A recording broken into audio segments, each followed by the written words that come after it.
Finally অনেকদিন পর নিজের মনের মতো করে তৈরি করে ফেললাম আমার কোয়েল পাখির খাঁচা। আসসালামু আলাইকুম। আলহামদুলিল্লাহ। তো আমি কোয়েল পাখি সাধারণত ছেড়ে পালন করতাম।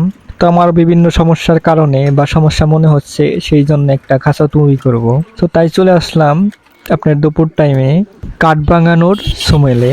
তো দেখতেই পারছেন, তো আমার পাশেই একটি সুমুল ঘর। তো এই জায়গায় আমি মূলত এসে আপনার 5 ফুট বাই 4 ফুটের দুইটা স্যাও কিনে নিয়েছি।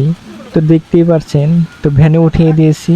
এই স্যাওগুলো এখন আমার খাঁচার মাপে আমি এখান থেকে ভাঙিয়ে নিয়ে যাব। যেহেতু আমার কোয়েল পাখি খুবই অল্প, মাত্র 150 পিস, সেই জন্য একটা ছোট করেই খাঁচা তৈরি করব। তো দেখতেই পারছেন ছমেলের আপনার মেন যে অংশটা আছে, যেটা দিয়ে কাঠ কাটা হয়, তো সেটা লাগিয়ে নিয়েছে। তো এখন দেখছেন ঘাস ভাঙানো শুরু করে দিয়েছে। তো এটা দিয়ে আমি সর্বপ্রথম 4টা রুয়া বানাতে বলেছিলাম। তো যেটা আমার মূল খুঁটি হিসাবে ব্যবহার করব, এটা আপনার 4 কোণায় 4টার জন্য 4 পিস বানাতে বলেছিলাম।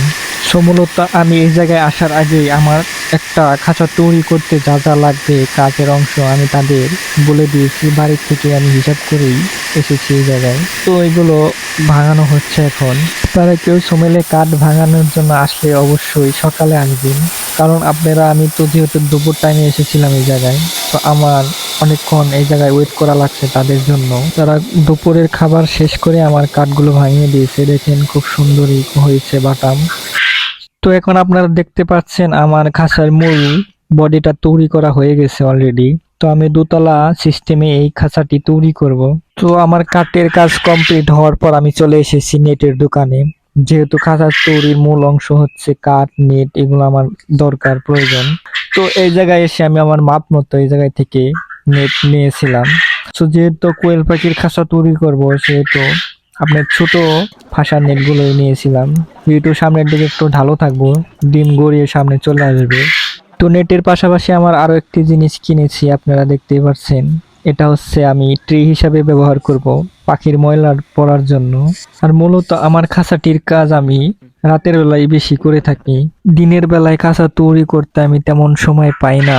তো দেখতেই পারছেন এখন আমার খাঁচার কাজ প্রায় শেষের দিকে। সামনে এবং পিছনের অংশটা শেষ হয়ে গেছে।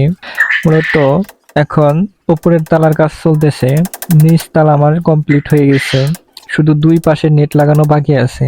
এখন উপরের তালার সামনে এবং পিছনের কাজটা হয়ে গেলে তারপর আপনার 2 সাইডের নেট লাগিয়ে দিব। সো দেখতেই পারছেন আমি ডিম আসার জন্য একটা বাটাম, চিকন বাটাম, আপনার 1 ইঞ্চি পরিমাণ বাটাম গুলো লাগিয়ে দিচ্ছি, যাতে করে ডিমগুলো পাশ দিয়ে গড়িয়ে না আসে, সোজা সামনের দিকে গড়িয়ে আসে।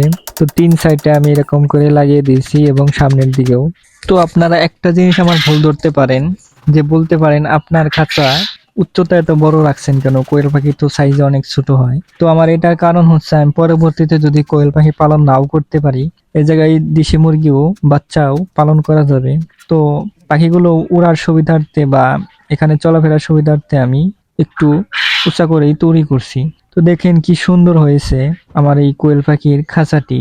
তো এই খাঁচাটি সম্পূর্ণ আমি নিজের হাতেই তৈরি করেছি। তো আমার খামারে ছোট টুকিটাকি যে ধরনেরই খাঁচা বা যাই দেখেন না কেন, এগুলো সাধারণত আমার নিজের হাতেই তৈরি করা। তো আমার মন মতো, আমার নিজের ইচ্ছা মতোই তৈরি করে থাকি। তো সকলে আমার জন্য দোয়া করবেন এবং ভালো থাকবেন। আল্লাহ হাফিজ।